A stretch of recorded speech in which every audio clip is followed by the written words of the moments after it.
Кыргыз коррупционерлерин асман айга теңеген монголиялык модель жигит жана Якутиянын эң сулуу кызы.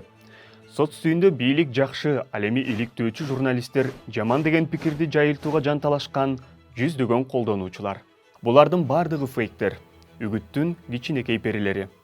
Алар Москвадагы бир офисте же Македониядагы чакан шаарчада отурушу мүмкүн. Интернет айдыңында алар миңдеп, жүз миңдеп саналат. Жана алардын кайда экени маанилүү эмес. Алар бүткүл дүйнө жүзүндөгү коррупционерлер менен дагы, саясатчылар менен дагы иштей берет. Мисалы, кыргыз твиттеринде жак жана жөндөмөдөн кабары жок фейк аккаунттар пайда болгон. Алардын посттору испандык хэштег менен башталып, жарымы кыргыз президентине мактоолорду жаадырса, калганы Кыргызстандагы экологиянын бузулушуна, парктарда сел саяктардын толуп кеткенине күнөөлөшкөн. Фейктер эмне үчүн керек?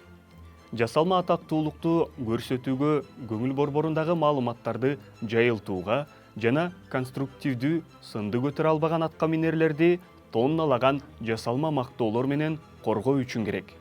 Анткени шайлоочулардын ишенимине кирип, колдоосуна татыганга караганда, жүздөгөн фейк аккаунттарды ачуу алда канча арзан. Фейктердин колунан эмне келмегеле деп ойлойсузбу? Бекер кыласыз. Алар аудиторияны чеберчилик менен кээде окшошпой деле кылат, манипуляциялайт жана шайлоого кыйла эле таасир этип коюшат.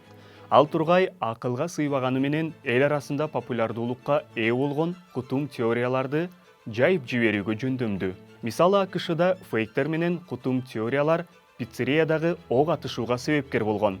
Анда фейктер Хиллари Клинтондун дал ушул пиццерияны байырлаган педофилдик секта менен байланышы бар экени тууралуу ыплас идеяны таратышкан.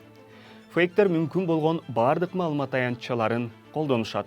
Соц тармактарда, мессенджерлерде, сиздин апаңыздын WhatsApp тайпаларында, жада калса жалган маалымат камтылган жасалма сайттарда айтор керектүү пропагандалык идеяларды сүрөмөлөш үчүн бардык жерде аралашат. Пригожиндин троллдор фабрикасы, Путиндин ашпозчулары эволюциялык жолду басып өтүп, медиа фабрикага айланды. Эми анын курамында жалган ачык пропагандалык маалыматтарды жарыялаган 16га жакын сайт бар. Ушул да кеп бекен. Македонияда өспүрүмдөрдөн турган топ иштеткен фейк жаңылыктар шаары болгон. Македониялыктар жүздөгөн, атүгүл миңдеген катталуучулары бар 140га жакын сайтты иштетип, АКШдагы 2016 жылы өткөн шайлоого таасир этишкен. Кыргызстандагы фейктер бакандай жалпыга маалымдоо каражаттарына каршы элди козуткан. Фейсбукта азаттык үн алгысын жабууну талап кылган тайпа түзүшкөн. Ошондой эле тайпанын админдери жакында эле Магнитский тизмесине кирген экс-бажычы Клоп менен азаттыктын коррупция жана аткезчилик боюнча журналисттик иликтөөлөрүнүн терс каарманы Райымбек Матраимовду мактап турушкан. Сооронбай Жээнбеков президент болуп турганда, фейктер соц тармактарда анын атактуулугу тууралуу ырларды ырдап, ал эми боттор ЖМКлардын соц тармактагы аккаунттарына экс-президенттин атаандаштары мокочу экени тууралуу коёндой окшош билдирүүлөрүн жаадырышкан. Жасалма жол менен атак даңкка ээ болуу Борбор Азиянын саясатчыларына эле эмес, Украинанын президенти Владимир Зеленскийге дагы мүнөздүү. Vox Украиндин изилдөөсүнө ылайык, шайлоодон соң Украинанын президентинин постуна өтө көп фейк пикир калтырышкан. Алар посттун алдындагы мактоо сөздөрүнүн дээрлик 1/4 бөлүгүн жазышкан. Кыргызстанда өзөгү үзүлгөнчө мактаган фейктерди ар бир партиянын постунан тапса болот.